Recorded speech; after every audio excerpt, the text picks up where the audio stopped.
What's up, November? If you're recognizing this shirt, it's because I'm starting my November vlog with the pickup clips that I did for my October vlog. Enterprising? Who is she? I don't even think I used that word right. Anyway, here we go. I'm starting the month off with TJ Young and the Orishas book 2. I'm really excited about it.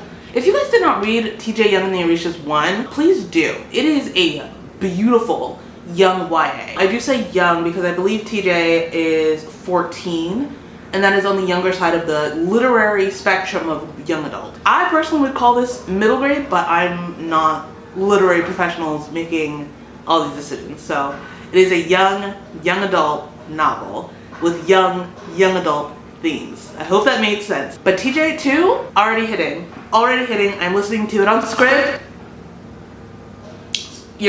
Scribd? Sponsorship. Think of the possibilities. Think of the power we'd have together. A suggestion.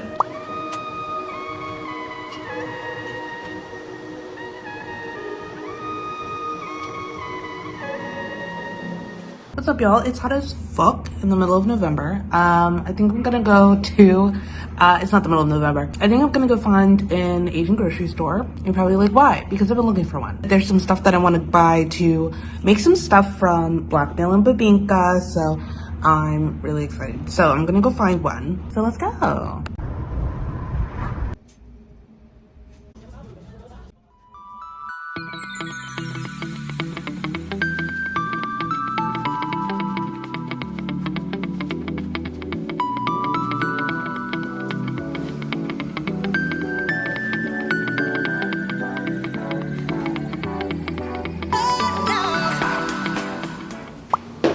Hello, I am having a day, but what I'm excited to do is update you on Blackmail and Bibingka. So I went out and I finally got the supplies to make Bibingka. First of all, I texted my auntie and was like, hey, give me your Bibingka recipe.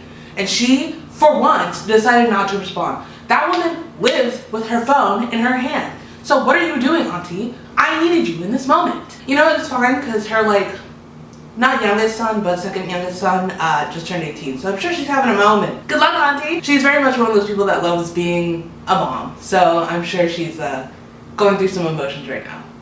Anyway, I went out and I got the supplies for Bibingka, and only to discover that the cans that the coconut milk and the evaporated milk come in are not the peely top kind.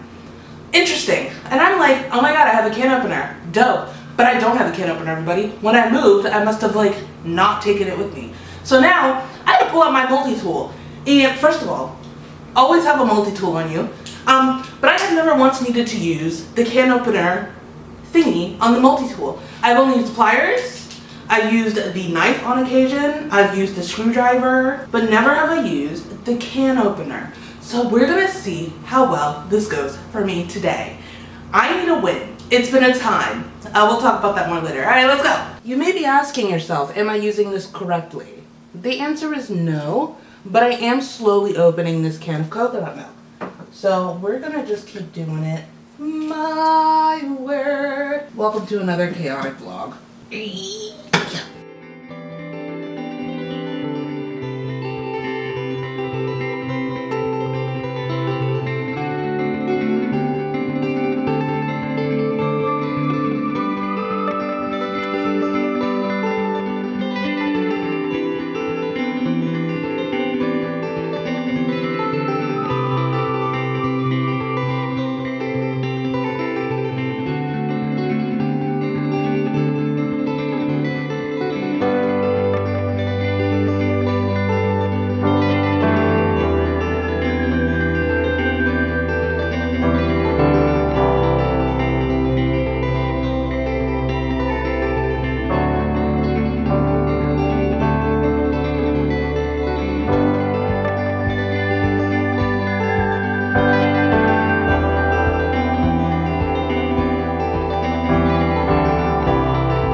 Box because my address is literally all over it, but oh my god, let's open it. Okay, I've already demolished the box because I did a TikTok to unbox it, but I do want to show you all what came in there. So there was this bookmark, obviously, another copy of the book. We love to see it. This Best Girl and Grumpy Merlin. Oh, it's so good. This was just a little bit to explain what was in the box. And this, I'm gonna make like a little shrine at this point on the top of my bookcase. This is called a pennant, a cheer pennant. I called it a flag, I didn't call it a flag, I called it a, okay, well anyway, it's a pennant. And also in the box was this candle, and it smells so good. Wooden wick, so good. But wow, what a fun surprise to discover. I checked my mail maybe once or twice, and so this could have gotten here last week, but oh my gosh. I'm just so thankful. Like, what am I supposed to say? I want to say thank you. I don't have a huge platform, but when it comes to Legendborn, Tracy Dion makes sure that her fans get books and arcs and all kinds of good stuff. And honestly, Simon Rivet, they also seem to really notice the fans that are going hard for these books. And we're buying like 6-7 copies at a time. So there's no reason to like not pay attention. Hi. It's like 3 a.m. in the morning. I'm currently packing a bag to go visit my family because Thanksgiving is a thing that happens this month. I literally forgot. Like, that's how wild this month has been for me. Ooh. Anyway, the book that I'm bringing with me is Pilar Ramirez and the Escape from Zafa, because I got approved on NetGalley for the second one, and I'm super excited. Also, the reason I'm up at 3 a.m. is because I decided to stay up through the night so I can catch my early-ass train.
Hey y'all, welcome to my Messy Office Chronicles. Just kidding, we're doing an update for the end of this vlog because the month once again got away from me. I just like forget that I'm filming a vlog and then go about my life. Have to update about Blackmail and Bibingka because I meant to do that like 3 weeks ago. I made the Bibingka, great. It was very sweet, it was pretty delicious, but the texture was wrong. So I contacted my auntie again, even though she forsook me. She told me to add butter, and I did end up making it again, and it worked out just fine. Let's update on the book. Blackmail and Bibingka was very good. I loved it. There are a few new players, including cousin Ronnie. He's back. I like the development of Lila in this one, mainly because you can see that she's still very much like Lila from book 1. She's not gonna be changing overnight. She's not gonna be changing her stripes overnight. But you see that all of her bad characteristics are coming from a place of caring about her Tita Rosie. So you kind of like look at her and you're like, please stop assuming things about your cousin. You're gonna get yourself in trouble. But at the same time, you're like, that boy broke Tita Rosie's heart. You love Tita Rosie. We get why you're doing it. Gas pedal, take your foot off. Baby, do not wiggle, put your ass back on. That's what we gotta do here. So the main mystery in this book surrounds the fact that Ronnie came back with his business partners and some investors and the investors' assistants who are twins. And he's like, I'm gonna open up the new winery. I wanna bring, you know, tropical wines, Filipino wines to Chicago, Shady Palms, let's go.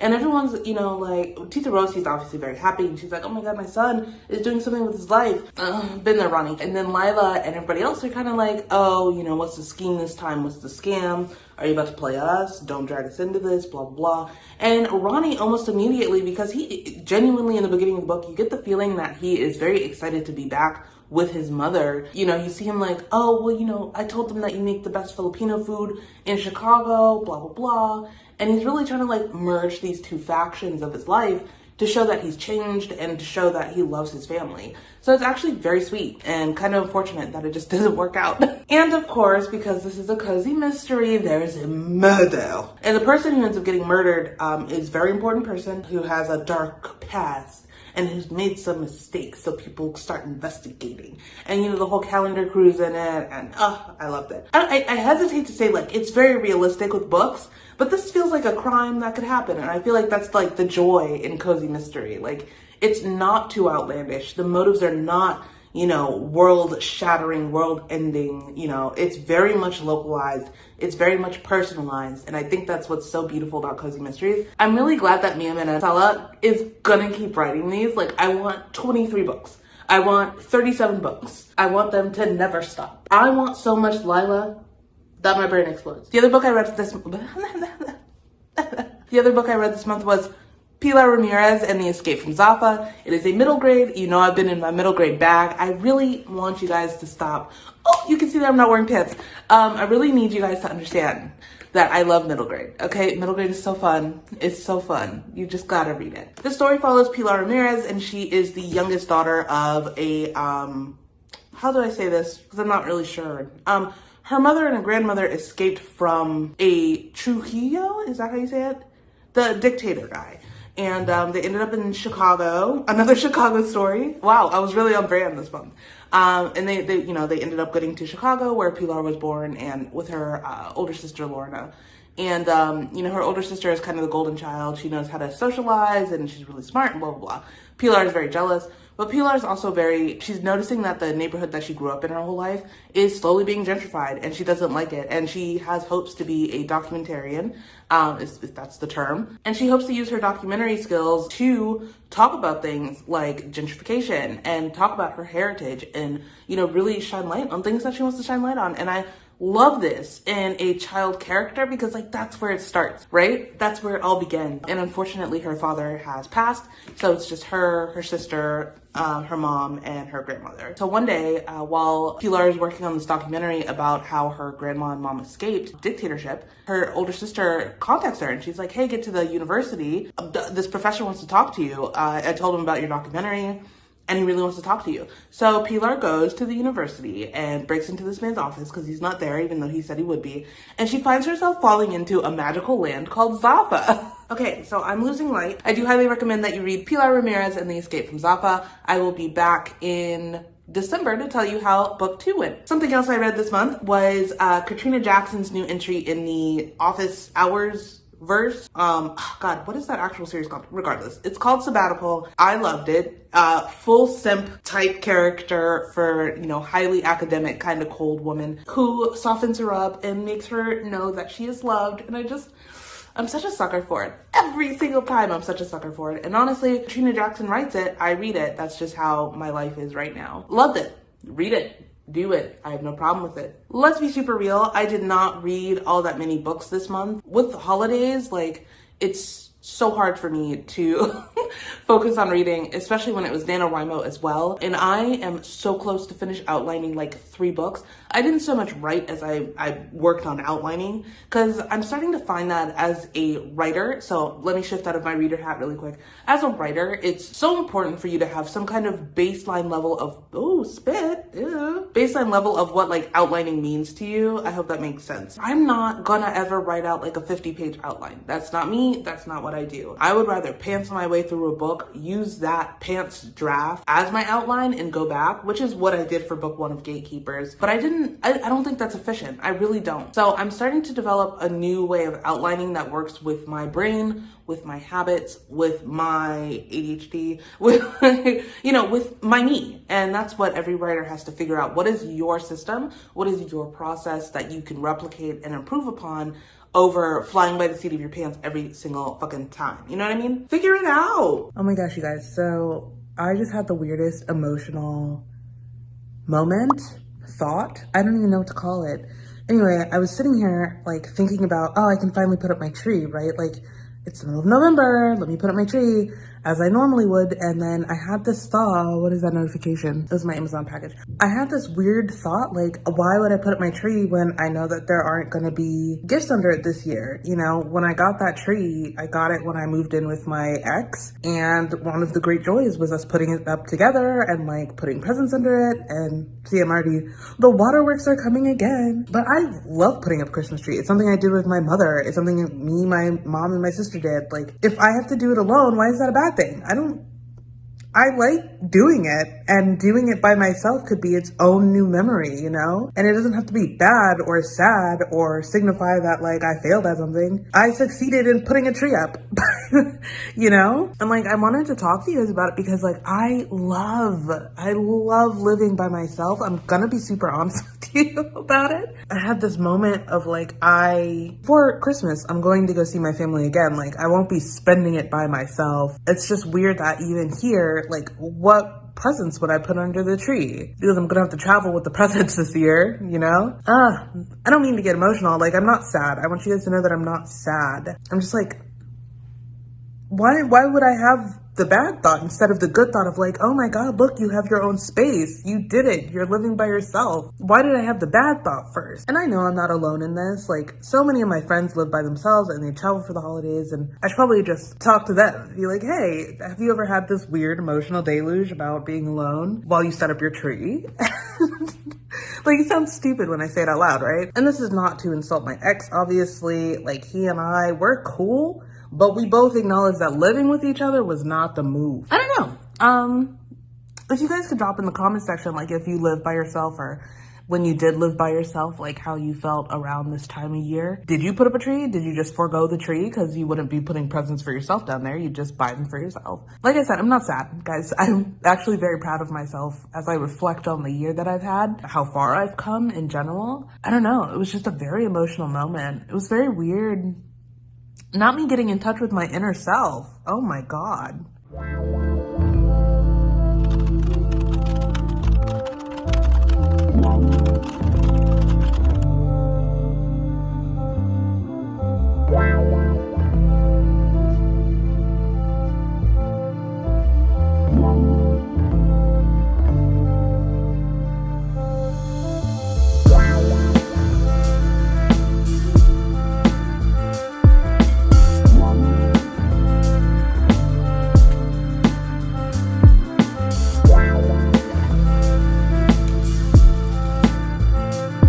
I was doing some hot girl dishes and realized that I totally blanked on updating you guys on TJ Young #2. Phenomenal. There's also 3 other books in the series that I think I'm gonna read. They are a pre, a during, and another during. So these are just like tie-in novellas or full-length novels, I don't know. But they are all on Scribd. Scribd! All you have to do is sponsor me. So I've been trying to think about how to like talk about this book without spoiling it. And the best thing I can say is this starts off where the first book left off. TJ is going to Ife Academy. Major deal. No one thought he would get there. And there's a couple of snipes in the beginning of the book from his family about it. They get to the academy. There's like, God, I don't know how to describe it. Anyway, everything that was spoken about in the first book comes to a head in this book. And it happens in a big way. I cried. And it's not that I don't cry during middle grades. I definitely cried during Witchlings, and I definitely cried during, I think I cried during Mari too. And in the beginning of this vlog, I said that this was a young YA, like a young spectrum YA. And I'm honestly gonna take that back now. The first one definitely fit in that category. This one was very much firmly in that young adult. We are learning about life. We are finding out that adults are not always the most truthful. They are finding out how emotions work and like crushes and stuff like that. And there's cursing. So if you're one of those people that's like, I don't like when kids curse, don't read it. Lose out on a good book if you want to, but don't bring your nonsense to Antoine Bandele, please. He doesn't deserve it. Please also keep ignoring that my office is so messy. All in all, like, yes, please read TJ Young and the Orishas, then read this one. Read the in-between books. Like I said, Antoine, he's doing it. Literarily, he's doing it. Knocks out every single time. I love that. So I think this is the last clip for this vlog. If it's not, it's already long as hell. I edit as I go. It's already long as hell. So if you made it this far, thank you so much. Please remember to like and subscribe if you haven't already, or maybe just like hit that bell. I don't know, comment. If you're someone from Scribd watching this, all you have to do, say the word. Listen, I'm already supporting. You might as well give me a reason to fully go into depth as to why I'm supporting. Wouldn't that be fun for everybody? Huh?